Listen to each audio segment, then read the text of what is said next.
రేపే మాఘ పౌర్ణమి, మహామాఘి. పైగా ఈ పౌర్ణమి మాఘ ఆదివారము పుష్యమి నక్షత్రంతో పాటు కలిసి రావటం అనేది చాలా చాలా విశేషం. అది చాలా శక్తివంతమైనది కనుక ₹1 బిళ్ళను రాత్రి 12 లోపు ఈ ప్రదేశంలో పెడితే చాలు, రాత్రికి రాత్రే మీ జీవితం మారి, మీ జాతకం మారి, మీ కష్టాలన్నీ కూడా పోయి కోట్లు వచ్చి పడతాయి. అంత అద్భుతంగా ఈ రూపాయి బిళ్ళ పరిహారం అనేది మీ తలరాతనే మార్చేస్తుంది. ఎందుకంటే ఈ పౌర్ణమికి అతీంద్రియ శక్తులు చాలా ఎక్కువ. ఇలాంటి రోజు మళ్ళీ మళ్ళీ రాదు కాబట్టి వచ్చినప్పుడే మనం ఇలాంటి విధి విధానాన్ని ఆచరించినట్లయితే అన్ని సమస్యలు కూడా రాత్రికి రాత్రే పోతాయి. తెల్లవారి నుంచి మీరు పట్టిందల్లా బంగారంగా మారుతుంది. అంటే మనం ఏ పని చేసినా బాగా కలిసి వస్తుంది. మామూలుగా పౌర్ణమి అంటే చంద్రుడు పూర్ణంగా ఉండే రోజు. మనకు చంద్రుడు పగటి సమయంలో కనిపించడు. మనకు రాత్రి సమయంలోనే చంద్రుడు కనిపిస్తాడు కాబట్టి రాత్రి సమయంలో ఈ రూపాయి బిళ్ళ పరిహారం చేసుకోవాలి. ఈ రూపాయి బిళ్ళ మనకు ఉన్నటువంటి చెడును తీసేసుకొని మంచిని తెచ్చిపెట్టుకోవడానికి చాలా బాగా ఉపయోగపడుతుంది. మన పూర్వీకులు పెద్దవాళ్ళు ఇలాంటి రోజుల్లో అంటే అమావాస్య, పౌర్ణమి లాంటి రోజుల్లో వారికి ఉన్నటువంటి సమస్యల నుంచి కొన్ని రకాల పరిహారాలు, పూజలు చేసి తేలికగా బయట పడేవారు. అంటే విడి రోజుల్లో మనం ఎన్ని చేసినా కూడా పెద్దగా ఫలితం అనేది ఉండదు. కానీ ఇలాంటి రోజుల్లో చేసేటటువంటి చిన్న పనికైనా సరే ఫలితం అనేది చాలా పెద్దగా కనిపిస్తుంది. కాబట్టి చక్కగా ఈరోజు రూపాయి బిళ్ళ పరిహారం చేసుకుంటే చాలా చక్కటి ఫలితాలు వస్తాయి. మీ జీవితం మారి కోట్లు వచ్చి పడతాయి. లక్ష్మీదేవి అనుగ్రహం కూడా కలుగుతుంది. వద్దన్న ధనం వస్తుంది, ధన సమస్యలు పోతాయి. మరి ఇంతకీ ఈ పౌర్ణమి రోజు రూపాయి బిళ్ళతో ఏం చేయాలి, ఎక్కడ పెట్టాలి అనే విషయాన్ని ఇప్పుడు మనం ఈ వీడియోలో వివరంగా తెలుసుకుందాము. ఫ్రెండ్స్, ఫస్ట్ అయితే కామెంట్ బాక్స్లో ఓం శ్రీ ధనలక్ష్మీదేవియే నమః అని కామెంట్ చేయండి. అలాగే ఈ వీడియోకి ఒక లైక్ కొట్టి మా ఛానల్ని కూడా సబ్స్క్రైబ్ చేసుకుని మాకు సపోర్ట్ చేయండి.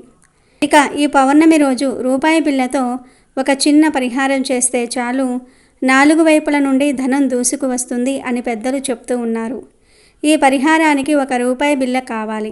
ముందు ₹1 బిళ్ళను తీసుకుని కాస్తంత పసుపు నీటితో శుభ్రంగా క్లీన్ చేసేయండి. ఎందుకంటే ఆ రూపాయి బిళ్ళ చాలా చేతులు మారి వస్తుంది కాబట్టి కొన్ని రకాలైనటువంటి దోషాలు దానికి అంటుతాయి. ఆ దోషాలు పోవడానికి ముందు రూపాయి బిళ్ళను క్లీన్ చేసేసుకోవాలి. రూపాయి బిళ్ళనే ఈ పరిహారానికి ఎందుకు వాడాలంటే 1 అనే సంఖ్య చాలా లక్కీ నెంబర్గా, అదృష్ట సంఖ్యగా మనం చెప్పుకోవచ్చు. మానవుని యొక్క జీవితం రూపాయితోనే ముడిపడి ఉంటుంది. ఎంత పెద్ద కోటీశ్వరుడి యొక్క సంపాదన అయినా ₹1 దగ్గర నుంచే మొదలవుతుంది. రూపాయి అనేది చాలా విలువైనది. రూపాయి లేనిదే మానవుని యొక్క మనుగడ అనేదే లేదు. మానవుని యొక్క తలరాతను మార్చే శక్తి ₹1కే ఉంది. ₹1,00,000 ₹1 తగ్గినా తగ్గినట్లే. 10,000లో ₹1 తగ్గినా తగ్గినట్లే. రూపాయి లేకపోతే నిండుదనం అనేదే ఉండదు. ప్రతి తిథికి ఒక ప్రత్యేకమైన ప్రాముఖ్యత ఉంటుంది. ముఖ్యంగా పౌర్ణమి తిథులు అత్యంత శక్తివంతమైనవిగా పరిగణించబడతాయి. చంద్రుడు తన 16 కళలతో సంపూర్ణంగా ప్రకాశించే ఈ రోజున భూమిపైకి దివ్యమైన శక్తులు ప్రసరిస్తాయని మన పూర్వీకులు విశ్వసించారు. అలాంటి పౌర్ణములలోకెల్లా అత్యంత విశిష్టమైనది, లక్ష్మీదేవికి అత్యంత ప్రీతికరమైనది ఈ పౌర్ణమి. ఈ పవిత్రమైన పౌర్ణమి రోజున ఆ జగన్మాత అయిన లక్ష్మీదేవి భూలోకంలో సంచరిస్తూ ఉంటుంది. ఈ పౌర్ణమి రోజు చేసే పరిహారాలకు 100కు 100% ఫలితాలు వస్తాయి. మన జీవితంలో డబ్బు యొక్క ప్రాముఖ్యత గురించి ప్రత్యేకంగా చెప్పనక్కర్లేదు. ఎంత కష్టపడి సంపాదించినా ధనం చేతిలో నిలవకపోవటము, అనవసరమైన ఖర్చులు మీద పడటము, అప్పుల ఊబిలో కూరుకుపోవటం వంటి సమస్యలతో ఎంతోమంది సతమతమవుతూ ఉంటారు. దీనికి కారణం మన జాతకంలో ఉన్న గ్రహదోషాలు కావచ్చు, మన ఇంటిపై ఉన్న నరదృష్టి కావచ్చు, లేదా మనకు తెలియకుండా మనల్ని ఆవహించిన ప్రతికూల శక్తులు కావచ్చు. కారణం ఏదైనప్పటికీ వీటన్నిటినీ ఛేదించి లక్ష్మీదేవి కటాక్షాన్ని పొంది ధనాన్ని అయస్కాంతంలా ఆకర్షించే శక్తి ఈ పౌర్ణమి నాటి పరిహారానికి ఉంది. ఈ పరిహారానికి కావాల్సింది కేవలం ₹1 బిళ్ళ. అయితే అది సాధారణ రూపాయి బిళ్ళ కాదు. దానిని మనం ఒక శక్తివంతమైన ధనాకర్షణ యంత్రంగా మార్చబోతున్నాం. ఈ పరిహారాన్ని పౌర్ణమి రోజున సాయంత్రం సంధ్యా సమయం దాటిన తర్వాత చంద్రోదయం అయినప్పటి నుండి అంటే సాయంత్రం 6 నుండి అర్ధరాత్రి 12 లోపు ఎప్పుడైనా చేయవచ్చు. ఎందుకంటే ఈ సమయంలోనే లక్ష్మీదేవి భూ సంచారం చేస్తుందని నమ్మకం. ఈ రూపాయి బిళ్ళ పరిహారం ప్రారంభించే ముందు కొన్ని నియమాలను తప్పకుండా పాటించాలి. ఈరోజు ఉదయాన్నే తలస్నానం చేసి ఇంటిని పూజగదిని శుభ్రం చేసుకోవాలి. ఇల్లు తుడిచే నీటిలో కొద్దిగా పసుపు, రాళ్ల ఉప్పు వేసి తుడిస్తే ఇంట్లో ఉన్న నెగిటివ్ ఎనర్జీ తొలగిపోతుంది. ఈరోజు మాంసాహారం ముట్టకూడదు. మనసును, శరీరాన్ని పవిత్రంగా ఉంచుకోవాలి. 1 రూపాయితో ఏం చేయాలంటే ముందుగా 1 రూపాయి బిళ్ళను తీసుకోండి. పాతదైనా కొత్తదైనా పర్వాలేదు.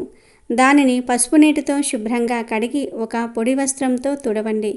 ఇప్పుడు శుభ్రం చేసిన రూపాయి బిళ్ళను ఒక చిన్న ప్లేట్ మధ్యలో పెట్టండి. రూపాయి బిళ్ళ అంటే కేవలం ఒక లోహం కాదు, అది లక్ష్మీదేవి యొక్క స్వరూపం. నాణాలపై ఉండే రాజముద్ర, సంఖ్యలు అన్నీ కూడా శక్తికి ప్రతీకలు. కనుక ప్లేట్లో రూపాయి బిళ్ళను పెట్టి తర్వాత దానిపై కొద్దిగా పసుపు, కుంకుమ వేయండి. పసుపు గురుగ్రహానికి, సౌభాగ్యానికి ప్రతీక. కుంకుమ శుక్రగ్రహానికి, లక్ష్మీదేవికి చిహ్నం. కనుక పసుపు, కుంకుమ వేసి ఆ తర్వాత ఆ రూపాయి బిళ్ళపై 3 యాలకులు, 3 లవంగాలు, ఒక చిన్న పచ్చకర్పూరం బిళ్ళను కూడా ఉంచండి. యాలకులు ధనాకర్షణకు, జనాకర్షణకు అద్భుతంగా పనిచేస్తాయి. లవంగాలు ప్రతికూల శక్తులను తరిమి కొడతాయి. పచ్చకర్పూరం యొక్క సువాసన వాతావరణాన్ని పవిత్రంగా మార్చి దేవతలను ఆకర్షిస్తుంది. కనుక ఇవి వేసి చివరిగా కొన్ని అక్షింతలను కూడా తీసుకొని వాటిని కూడా ఆ రూపాయి బిళ్ళపై ఉంచండి. అక్షింతలు అంటే క్షతం కానివి, అనగా సంపూర్ణతకు, వృద్ధికి సంకేతం. ఈ అక్షింతలను రూపాయి మీద వేయటం వలన మన జీవితంలో కూడా వృద్ధి జరుగుతుంది. ఇప్పుడు ఆ ప్లేట్ను పూజగదిలో లక్ష్మీదేవి ఫోటో ముందు పెట్టి కళ్ళు మూసుకొని మీ కులదైవాన్ని, ఇష్టదైవాన్ని, ముఖ్యంగా ఆ శ్రీ మహాలక్ష్మీదేవిని మనస్ఫూర్తిగా ప్రార్థించండి. ఓ జగన్మాత శ్రీ మహాలక్ష్మి, ఈ పౌర్ణమి శుభవేళ ఈ రూపాయి బిళ్ళను నీ స్వరూపంగా భావించి నేను ఈ పూజ చేస్తున్నాను. నా ఆర్థిక కష్టాలను తొలగించు తల్లి. నా ఇంట్లో సిరి సంపదలతో స్థిర నివాసం ఏర్పరచుకో. నాకు వచ్చే ఆదాయాన్ని 10ంతలు చెయ్యి. నా అప్పులన్నీ తీరిపోయే మార్గం చూపించు. నా కుటుంబానికి ఆయురారోగ్య ఐశ్వర్యాలను ప్రసాదించు అని మీ కోరికలను, మీ కష్టాలను ఆ తల్లి ముందు ఎకరువు పెట్టండి. ఆ తర్వాత ఓం శ్రీ సిద్ధలక్ష్మియే నమః అనే శక్తివంతమైన మంత్రాన్ని 108 సార్లు జపించండి. ఈ మంత్ర జపం చేస్తున్నంతసేపు మీ దృష్టి మొత్తం ఆ రూపాయి బిళ్ళపైనే కేంద్రీకరించి ఉండాలి. విశ్వం నుండి దివ్యమైన శక్తి, ఆ లక్ష్మీదేవి చైతన్యం ఆ రూపాయి బిళ్ళలోనికి ప్రవహిస్తున్నట్లుగా బలంగా భావన చేయండి. పూజ పూర్తయిపోయిన తర్వాత ఆ ప్లేట్ను కదపకుండా ఆ రాత్రంతా అక్కడే దేవుడి గదిలో లక్ష్మీదేవి ఫోటో ముందు ఉంచాలి. పౌర్ణమి రాత్రి చంద్రుని కిరణాలకు అద్భుతమైన శక్తి ఉంటుంది.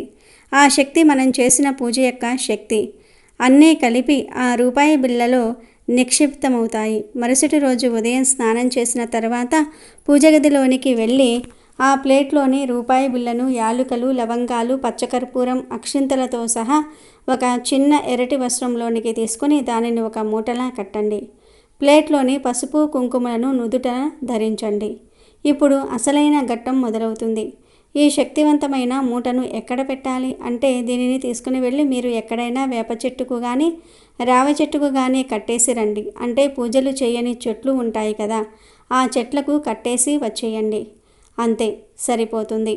అలా చేస్తే మీకు ఉన్న దరిద్రం అంతా ఈ రోజుతో పోతుంది. ఈ పరిహారం యొక్క శక్తి అమోఘమైనది. ఎంతోమంది ఈ చిన్న పరిహారంతో తమ జీవితాలను మార్చుకున్నారు.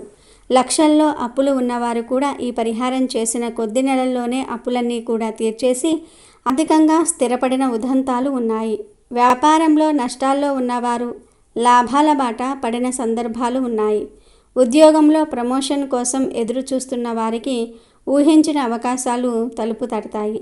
ఇది కేవలం మూఢనమ్మకం కాదు, మనసు, మంత్రము మరియు విశ్వశక్తిని ఏకం చేసే ఒక శక్తివంతమైన ప్రక్రియ. నమ్మకంతో, పూర్తి శ్రద్ధతో చేస్తే ఫలితం తప్పకుండా వస్తుంది. ఒక్కసారి ఈ పరిహారం చేస్తే చాలు, పదే పదే చేయాల్సిన అవసరం లేదు. ఆడవారు, మగవారు ఎవరైనా ఈ పరిహారం చేసుకోవచ్చు. ఈ శక్తివంతమైన పౌర్ణమి మనకు లభించిన ఒక సువర్ణ అవకాశం. ఈ రోజున చేసే ఏ పూజైనా, ఏ పరిహారమైనా 1000 రెట్ల ఫలితాలను ఇస్తుంది. కాబట్టి ఈ అవకాశాన్ని సద్వినియోగం చేసుకోండి. కేవలం ₹1 బిళ్ళతో మీ జీవితాన్ని బంగారుమయం చేసుకోండి. దరిద్రాన్ని మీ ఇంటి గడప దాటించి ఆ లక్ష్మీదేవిని మీ ఇంట్లో శాశ్వతంగా కొలువుండేలాగా చూసుకోండి. ఈ పరిహారం చేసిన తర్వాత మీ జీవితంలో వచ్చే అద్భుతమైన మార్పులను చూసి మీరే ఆశ్చర్యపోతారు. కోట్లు మీ కాళ్ళ దగ్గరకు రావటం అంటే ఇదే. పట్టిందల్లా బంగారం అవుతుంది. తిరిగిలేని రాజయోగం పడుతుంది. ఆ జగన్మాత కరుణా కటాక్షాలతో మీకన్నీ శుభాలే జరుగుతాయి. కనుక తప్పకుండా అందరూ ఈ పరిహారాన్ని చేసి మంచి శుభ ఫలితాలను పొందండి. ఇక ఈ పౌర్ణమి రోజున ప్రతి ఒక్కరూ తప్పనిసరిగా ఇంట్లో పాలు పొంగించుకోవాలి. పౌర్ణమి రోజున పాలు పొంగిస్తే ఆ ఇంట్లోకి తప్పనిసరిగా లక్ష్మీదేవి అడుగు పెడుతుంది. ఇక మీ ఇంటికి మంచి రోజులు ప్రారంభం అవుతాయి. కాబట్టి ఇంట్లో పాలు పొంగించి ఆ పాలల్లో కొంచెం పంచదార కలిపి లక్ష్మీదేవికి నివేదించండి. అలాగే ఈ పౌర్ణమి రోజున దీపారాధన చేసేవారు లక్ష్మీదేవి పూజలో తప్పనిసరిగా ఓం శ్రీం శ్రీయే నమః అనే మంత్రాన్ని 21 సార్లు చదవండి. ఈ మంత్రానికి ఎంతో దైవశక్తి ఉంటుంది. కాబట్టి ఈ మంత్రాన్ని చదువుతూ లక్ష్మీదేవికి పూజ చేసి చివరిగా అమ్మవారికి హారతి కర్పూరము సమర్పించి సాంబ్రాణి పొగను వేయండి. ఈ శక్తివంతమైన పౌర్ణమి నాడు లక్ష్మీదేవికి సాంబ్రాణి ధూపం సమర్పిస్తే అప్పుల సమస్యలన్నీ వెంటనే తీరిపోతాయి. డబ్బు పరంగా బాగా కలిసి వస్తుంది. ఈ విధంగా లక్ష్మీదేవిని పూజించి 3 ప్రదక్షిణాలు చేసి తలపైన అక్షింతలు వేసుకొని లక్ష్మీదేవికి నమస్కారం చేసుకోండి. ఇక మీరు ఏది కోరుకున్నా సరే మీ కోరిక తప్పక నెరవేరుతుంది. ఈ విధంగా ఈ పౌర్ణమి నాడు సాయంత్రం సమయంలో లక్ష్మీదేవికి పూజ చేసి పూజలో అమ్మవారికి సమర్పించిన పాలను తీసి మీ ఇంటి బయటకు వెళ్ళి చంద్రుడి కిరణాలు వెలుగులో ఒక 5 నిమిషాలు ఉంచండి. నైవేద్యానికి చంద్రకిరణాలు తగిలితే ఆ నైవేద్యం అమృతంలా మారిపోతుంది. కాబట్టి ఈ నైవేద్యాన్ని మీ కుటుంబం అంతా ప్రసాదంగా స్వీకరిస్తే ఇక మీ జీవితంలో ఎలాంటి అనారోగ్య సమస్యలు రాకుండా మీ ఆయుష్ పెరుగుతుంది. అనారోగ్య సమస్యలు కూడా వెంటనే తొలగిపోతాయి. అంతటి శక్తి ఈ పౌర్ణమికి ఉంటుంది. ఎందుకంటే ఈ పౌర్ణమి రోజున ఏర్పడుతున్న చంద్రుడు 16 దశల్లో కనిపిస్తాడు. కాబట్టి ఎంతో శక్తివంతమైన ఈ పౌర్ణమి నాడు మన శరీరం పైన చంద్రకిరణాలు పడితే ఇక మీ జీవితంలో ఉన్న దోషాలన్నీ వెంటనే తొలగిపోయి మీ జాతకం అద్భుతంగా మారిపోతుంది. విపరీతమైన అదృష్టం కలిసి వచ్చి విలాసవంతమైన జీవితాన్ని పొందుతారు. అలాగే ఈ పౌర్ణమి రోజున రాత్రి సమయంలో చంద్రుణ్ణి చూసి మీ మనసులో బలంగా ఏదైనా కోరుకోండి. నెల తిరగకుండానే మీ కోరిక ఖచ్చితంగా నెరవేరుతుంది. ముఖ్యంగా ఈ పౌర్ణమి నాడు ఏది చేసినా చేయకపోయినా రాత్రి సమయంలో మీ ఇంట్లో గవ్వలను మోగించండి. ఈ పౌర్ణమి రోజున రాత్రి సమయంలో ఏ ఇంట్లో అయితే గవ్వల శబ్దాలు వినిపిస్తూ ఉంటాయో అలాంటి ఇళ్లలో లక్ష్మీదేవి శాశ్వతంగా కొలువై ఉంటుంది. కాబట్టి ప్రతి ఒక్కరూ తప్పనిసరిగా మీ ఇంట్లో గవ్వల శబ్దం చేయండి. లక్ష్మీ కటాక్షంతో ఈ సంవత్సరం మొత్తం తిరిగిలేని రాజయోగం సిద్ధిస్తుంది. ఈరోజు ఉప్పుతో పరిహారం చేస్తే చాలా మంచి ఫలితాలు కలుగుతాయి అని శాస్త్రాలు కూడా చెప్తూ ఉన్నాయి. ఉప్పు లక్ష్మీదేవి రూపం. ఉప్పు సముద్రం నుండి పుడుతుంది. సముద్రం లక్ష్మీదేవి పుట్టినిల్లు. కావున ఉప్పుతో పరిహారాలు చేస్తే లక్ష్మీదేవి అనుగ్రహం కలిగి ధన సమస్యలు పోతాయి. తరతరాలకు తరగని ఆస్తులు వస్తాయి. అప్పులు తీరిపోతాయి. అవునా, తప్పనిసరిగా అందరూ కూడా ఈ పరిహారాన్ని చేయండి.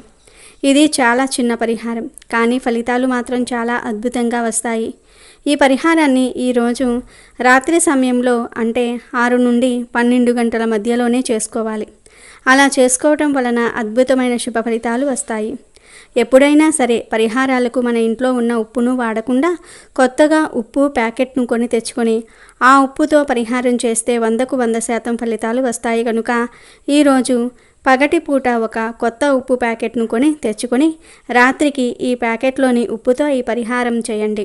అంతేకాదు పౌర్ణమి రోజు ఉప్పును కొని ఇంటికి తెచ్చుకోవటం వలన దరిద్రాలు పోతాయి, లక్ష్మీదేవి అనుగ్రహం లభిస్తుంది. కనుక ఈరోజు మీరు పరిహారాలు చేసినా చేయకపోయినా ఒక ఉప్పు ప్యాకెట్టు అంటే గల్లులుప్పు ప్యాకెట్టు కొని తెచ్చుకోవచ్చు. అసలు పరిహారం ఎలా చేయాలంటే ఏమీ లేదు. ఈరోజు చీకటి పడిన తర్వాత రాత్రి సమయంలో చక్కగా ఒక మట్టి పాత్రను కానీ స్టీల్ పాత్రను కానీ రాగి పాత్రను కానీ తీసుకొని ఆ పాత్రలో నిండుగా గల్లులుప్పు వేయండి. ఎందుకంటే గల్లులుప్పుకు మన కష్టాలను తొలగించే శక్తి ఉంటుంది. ధన సమస్యలను, అప్పుల బాధలను, చెడు బాధలను, చెడు శక్తులను తొలగించే పవర్ ఉంటుంది ఉప్పుకి. కనుక ముందు ఏదో ఒక బౌల్ తీసుకొని ఆ బౌల్లో ఉప్పు వేయండి. ఆ బౌల్ నిండుగా ఉప్పును పోయండి. ఆ తర్వాత ఈ ఉప్పు మీద 7 లవంగాలను పెట్టండి. లవంగాలే ఎందుకు పెట్టాలంటే లవంగాలకు మన సమస్యలను తొలగించే శక్తి ఉంది. పాజిటివ్ ఎనర్జీని అట్రాక్ట్ చేసే శక్తి, మనశ్శాంతిని కలిగించే శక్తి లవంగాలకు ఉంది. లవంగాలతో ఎలాంటి పరిహారాలు చేసినా ఫలితాలు వస్తాయని పరిహార శాస్త్రం చెప్తుంది. కనుక 7 లవంగాలను ఉప్పు మీద పెట్టండి. తర్వాత ఒక నిమ్మకాయను తీసుకొని ఆ నిమ్మకాయను అడ్డంగా 2 ముక్కలుగా కట్ చేయండి. తర్వాత ఈ 2 నిమ్మకాయ ముక్కలను ఉప్పు మీద పెట్టండి. ఈ నిమ్మకాయ ముక్కల మీద కొంచెం పసుపును, కొంచెం కుంకుమను చల్లండి. నిమ్మకాయ గురించి ప్రత్యేకంగా చెప్పవలసిన అవసరం లేదు. నిమ్మకాయకు మన దశను మార్చేసే శక్తి ఉంది. చెడుని తిప్పికొట్టే పవర్ నిమ్మకాయకు ఉంది కనుక నిమ్మకాయను ఉప్పు మీద పెట్టి చిటికెడు పసుపు, కుంకుమ చల్లండి. ఇలా ఉప్పు, లవంగాలు, నిమ్మకాయ, పసుపు, కుంకుమ ఇవన్నీ వేసిన తర్వాత ఈ ఉప్పు బౌల్ను తీసుకుని వెళ్ళి మీ ఇంట్లో వంటగదిలో ఒక మూలన లేదా హాల్లో ఒక మూలన కానీ లేదా బెడ్రూమ్లో ఒక మూలన కానీ పెట్టుకోండి. ఈ 3 రూమ్స్లో తప్ప వేరే రూమ్లో పెట్టకూడదు. ఇలా వంటగదిలో కానీ హాల్లో కానీ బెడ్రూమ్లో కానీ ఒక మూలన పెట్టండి. అంటే అడ్డం లేకుండా ఒక పక్కగా పెట్టుకోండి. అలా పెట్టిన తర్వాత ఇష్టదైవాన్ని మీ మనసులో తలుచుకొని మీ కోరికను ఒక్కసారి చెప్పుకోండి. దేవుడా, నాకు ధన సమస్యలు ఉన్నాయి, అప్పులు ఉన్నాయి లేదా సమస్యలు ఉన్నాయి. ఈ సమస్యలు తీరి మేము ఆనందంగా జీవించాలి. మా జీవితం అద్భుతంగా మారేలాగా చూడు దేవుడా అని వివరంగా సంకల్పాన్ని చెప్పుకోండి. ఆ తర్వాత ఆ ఉప్పు బౌల్ను అక్కడ అలా వదిలేసి మీరు మీ పనులు చూసుకోండి. ఇలా ఈ చిన్న పరిహారం చేయటం వలన 4 వైపుల నుండి ధనం దూసుకు వస్తుంది. తరతరాలకు తరగని ఐశ్వర్యం వస్తుంది. అంటే కోట్లు వచ్చి పడిపోతాయని కాదు, మీ తరతరాల వరకు ధన సమస్యలు లేకుండా ఆనందంగా ఉండగలుగుతారని అర్థం. అంతేకాదు ఈ పరిహారం వలన అప్పులు తీరిపోతాయి, ధన సమస్యలు పోతాయి, ధన సంపాదన విపరీతంగా పెరుగుతుంది. ఇలా పెట్టిన ఉప్పును 24 గంటల తర్వాత అంటే మళ్ళీ మరునాడు రాత్రి తీసి వేయాలి. అంటే ఆ ఉప్పు రంగు మారే వరకు ఉంచనవసరం లేదు. మరునాడు రాత్రి ఈ ఉప్పు బౌల్ను తీసేసి దానిలోని ఉప్పును, లవంగాలను, నిమ్మకాయను, పసుపు, కుంకుమలను జాగ్రత్తగా ఇంట్లో ఒలక్కుండా బయటకు తీసుకుని వెళ్ళి మీ పెరట్లో లేదా మీ ఇంటి బయట చిన్న గొయ్యి తీసి పాతి పెట్టండి. పెరడు మాకు లేదు అనుకునేవారు మొక్కలు పెంచే కుండీల్లో అయినా సరే వీటిని పాతి పెట్టవచ్చు. అలా పాతటం వలన మొక్కలకు ఏమీ అవ్వదు. లేదు, మా ఇంటి దగ్గర పెరడు లేదు, మొక్కల కుండీలు కూడా లేవు అనుకునేవారు ఇక చేసేదేమీ లేదు. వీటన్నిటినీ ఒక క్యారీ బ్యాగ్లో వేసి తీసుకుని వెళ్ళి 2-3 రోడ్లు కలిసే చోట పడవేయండి. ఈ చిన్న పరిహారం చేయటం వలన అప్పులు తీరిపోతాయి, ధన సమస్యలు పోతాయి, ధనమే మిమ్మల్ని వెతుక్కుంటూ వస్తుంది. మీ జీవితం అద్భుతంగా మారుతుంది. తరతరాలకు తరగని ఐశ్వర్యం వస్తుంది. ఎందుకంటే ఉప్పుకు అంతటి శక్తి ఉంది. అందరి ఇళ్లల్లో ఉప్పు ఉంటుంది. ఉప్పు ఎక్కువైతే ముప్పు అంటూ ఉంటారు. ఉప్పుతో దిష్టి తీస్తే దుష్ట శక్తులు పోతాయి. ఉప్పును వేరే వారికి డైరెక్ట్గా చేతికి ఇవ్వకూడదు, కింద పెట్టి తీసుకోమని చెప్పాలి. ఉప్పు చేతికి అందిస్తే గొడవలు జరుగుతాయని జ్యోతిష్యులు చెప్తూ ఉన్నారు. ఉప్పు సరిపడా తినకపోతే ఆరోగ్యం చెడిపోతుంది. సరిపడా ఉప్పు తినని వారికి తెలివితేటలు పెరగవంటారు డాక్టర్లు. మనకు వంటకు ఉప్పు కావాలి, ఆరోగ్యానికి ఉప్పు కావాలి. ఉప్పు పొరపాటున నేల మీద ఒలికితే అది అశుభ సూచకం అన్న నమ్మకం చాలామందిలో ఉంది. ఉప్పు ఒలికితే ఏదో చెడు జరుగుతుందని చెప్పటమే కాదు, కొంతమంది ఒలికిన ఉప్పును ఎత్తి ఎడమ భుజం మీదుగా వెనక్కి విసిరివేయాలని, దానివల్ల కీడు తొలగిపోతుందని చెప్తూ ఉంటారు. ఉప్పు సాక్షాత్తు లక్ష్మీదేవి స్వరూపం. ఉప్పు అంటే లక్ష్మీదేవికి చాలా ఇష్టం. పురాణాల ప్రకారం అమృతం కోసం చేసిన సాగర మథనం సమయంలో సముద్ర గర్భం నుంచి లక్ష్మీదేవి ఉద్భవిస్తుంది. అదే సముద్ర గర్భం నుంచి ఉప్పు కూడా తయారవుతుంది. అందుకే ఉప్పును లక్ష్మీ స్వరూపంగా భావిస్తారు. ఉప్పు వల్ల చాలా ప్రయోజనాలు ఉన్నాయి. భూమి మీద జంతువులన్నిటి మనుగడకు కావలసిన పదార్థం. ఇది షడ్రుచులలో ఒకటి. ఉప్పు ఆహార పదార్థాలకు రుచిని ఇస్తుంది. ముఖ్యంగా మన భారతీయ వంటకాలలో ఉప్పుది ఒక ప్రధాన పాత్ర. ఆహారాన్ని భద్రపరచడానికి కూడా ఉప్పును వాడుతూ ఉంటారు. ఉదాహరణకు ఆవకాయ మొదలగు పచ్చళ్లను, చేపలను ఎక్కువ కాలం నిల్వ ఉంచడానికి ఉప్పును వాడుతూ ఉంటారు. అంతేకాదు పరిహారాలకు కూడా ఉప్పును విరివిరిగా వాడుతూ ఉంటారు. ఎందుకంటే ఉప్పుకు చెడును తొలగించి మంచిని అట్రాక్ట్ చేసే శక్తి ఉంది. ఉప్పుతో మన సమస్యలను తొలగించుకోవచ్చు. కాబట్టి ఇంత శక్తివంతమైన ఉప్పుతో మీరు కూడా ఈ పౌర్ణమి రోజున ఈ చిన్న పరిహారాన్ని చేయండి. అద్భుత ఫలితాలను పొంది ఆనందంగా జీవించండి.